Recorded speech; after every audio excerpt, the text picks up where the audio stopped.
What's up, everyone? Welcome back to another review, and this time we're taking a look at Terrifier 2, written and directed by Damien Leone. Terrifier 2 is the second installment into Leone's Terrifier franchise. Okay, let's waste no time. Let's get right into it. Overall, I like Terrifier 2 a hell of a lot. I like this movie on the same level as the first Terrifier movie, in which it knows what it is. It doesn't hide what it is, and it's just an overall just entertaining slasher movie featuring a growing iconic horror character in Art the Clown, once again portrayed expertly by David Howard Thornton. Now, I'm not going to say Terrifier 2 is the world's most perfect movie, but it's not. But more or less, a lot of the problems that were in Terrifier 1, Damien Leone fixes that with Terrifier 2.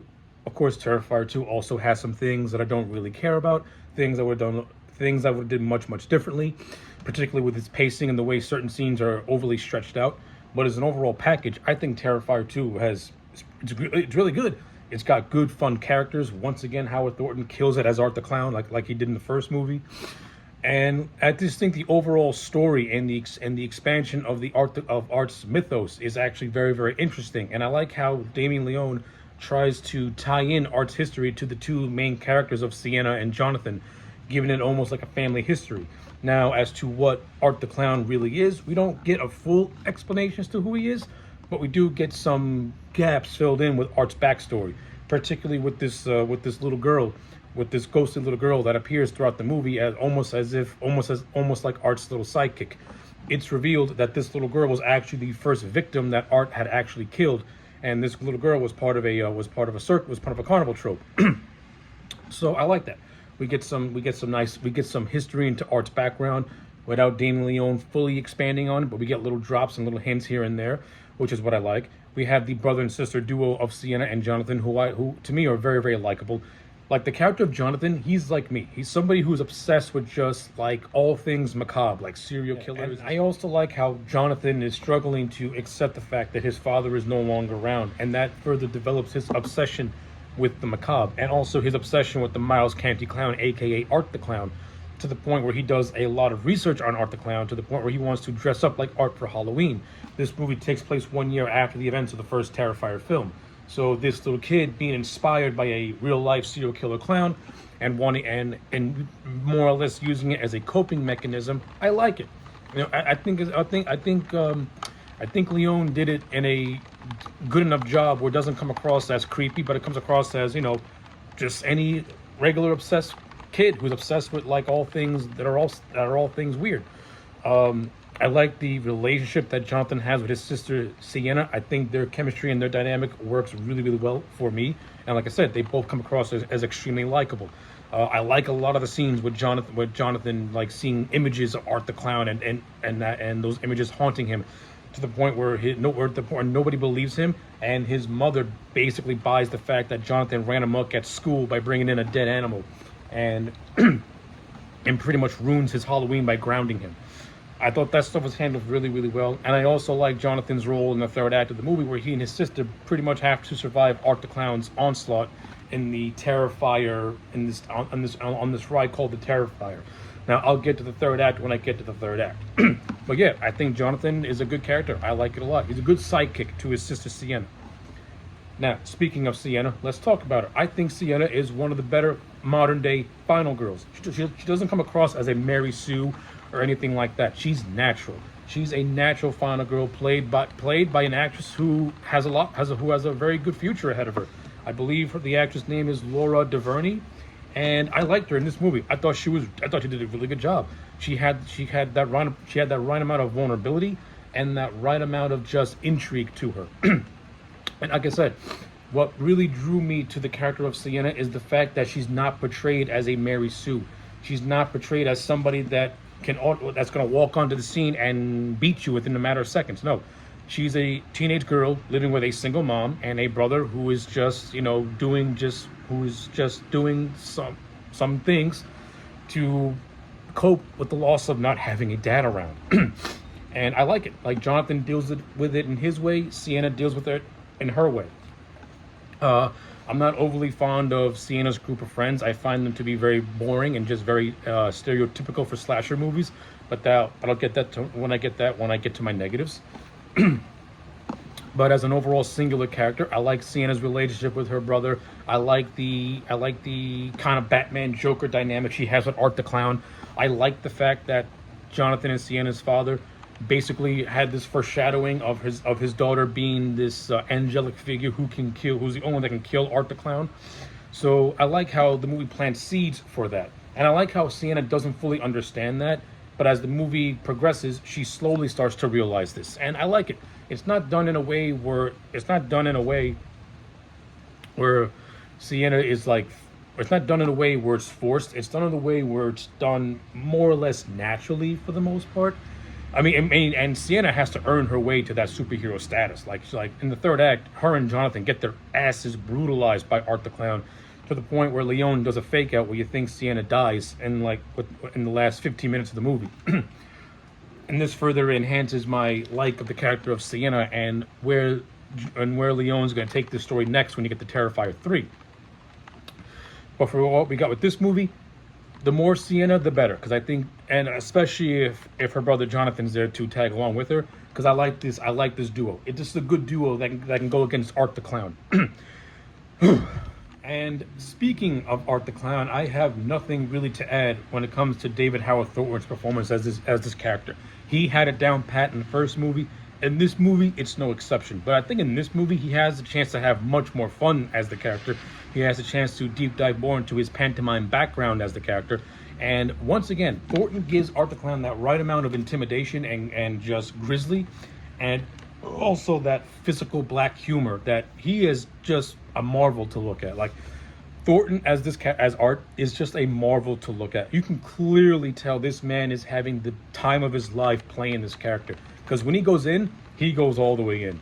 And it's kind of like when Robert Englund plays Freddy Krueger. Like, you just see the charm in Englund's performance. You can genuinely tell that Robert Englund loves playing the character of Freddy, and you can clearly see that with David Howard Thornton as Art the Clown. Every scene that he's in, he chews it up. He chews the scenery. He's the best part of it. His physical comedy is amazing. His comedic timing is great. The way he incorporates brutality with comedy, you can't help but laugh at it in a very just sick and morbid way, because it's just so outlandish and just so over the top. And again, I like how we get some gaps. I like how we get some insight and gaps filled into Art's background. I also like a lot of scenes with Art. Like, I like how this movie opens up immediately after where the first one picks up, where he kills the coroner, and then he goes, and then he has this humorous scene where he goes into a laundromat and washes his clothes. And this is what actually it gives us our first introduction to this little girl, who more or less becomes like his little Harley Quinn sidekick, which I thought was actually a lot of fun and just very, very goofy, but a fun goofy. Like, Damien Leone is truly showing his comic book inspiration with the Terrifier movies, with Art and the little girl being like a Joker and Harley Quinn, and Sienna basically being his Batman / Batgirl. Like, I like the comic book parallels with the Terrifier movies. It works for me. I like it a lot. It's good shit. Like, I think I'll compare more or less Sienna to Wonder Woman, because the angelic attire that she does wear is very, very reminiscent of Wonder Woman, which is still pretty cool.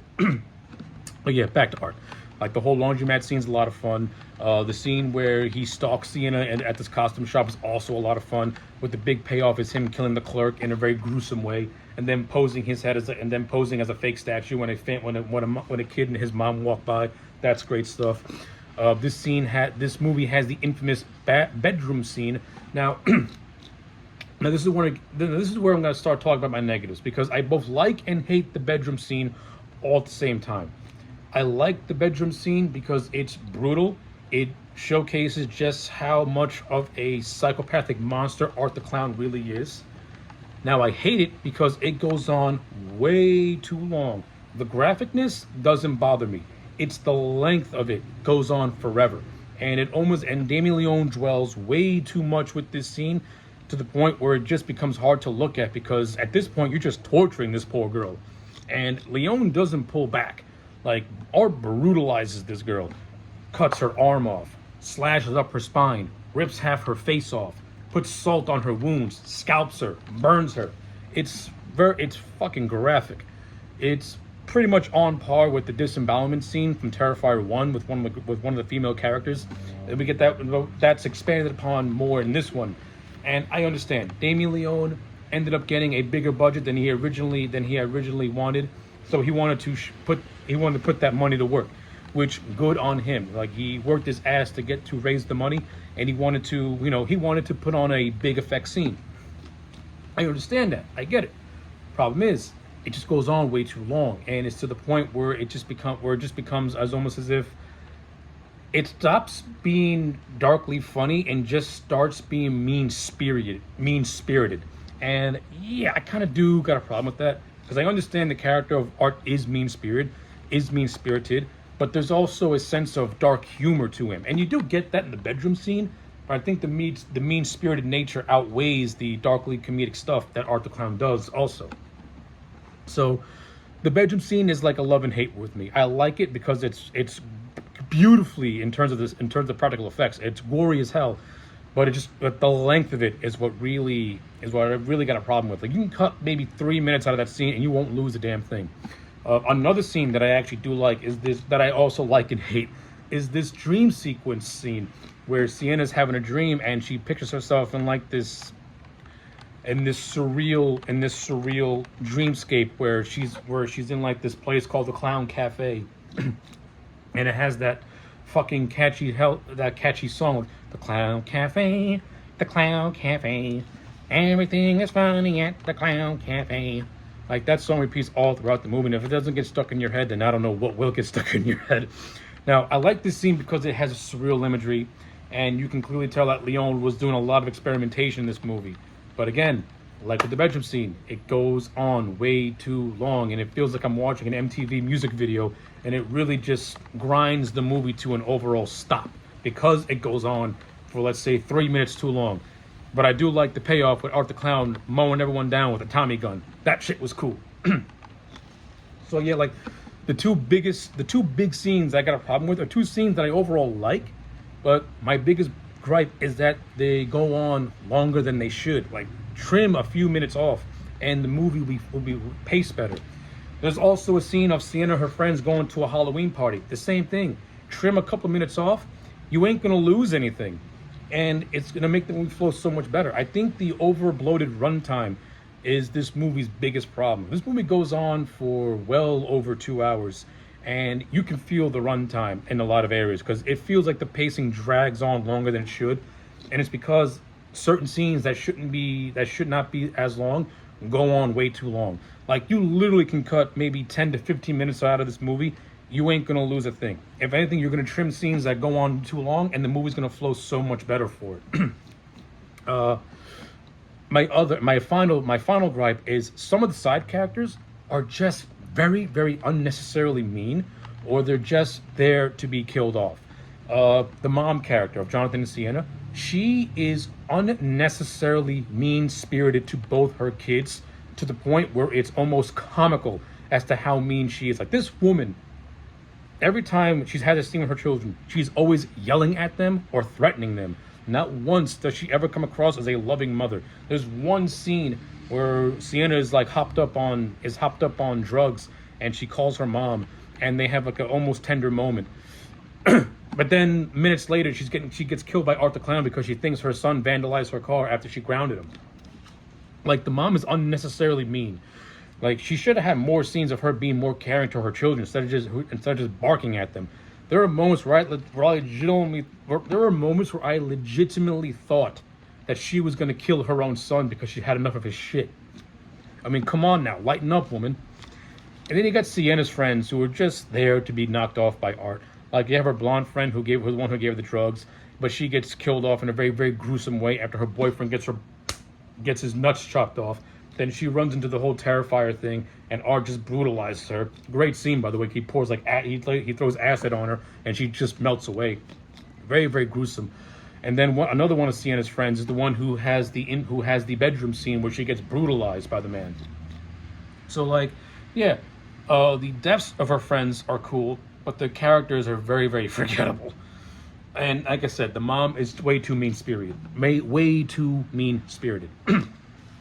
So now I'm going to talk about the third act. And overall, I like the third act. I like how it takes place at an abandoned carnival. I like the look of the whole Terrifier ride. It has a uniqueness to it. I also like the meta-ness of it. That was pretty cool too. And in this third act is where we really get more, where we really start to get more insight into what Sienna's supposed to be in terms of a foil to Art the Clown. Throughout this entire movie, we see this magical sword, and this magical sword is supposed to be passed down to Sienna by her deceased father.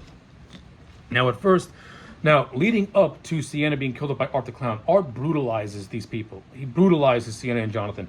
Like he whips Jonathan with his patented cat nails little thing.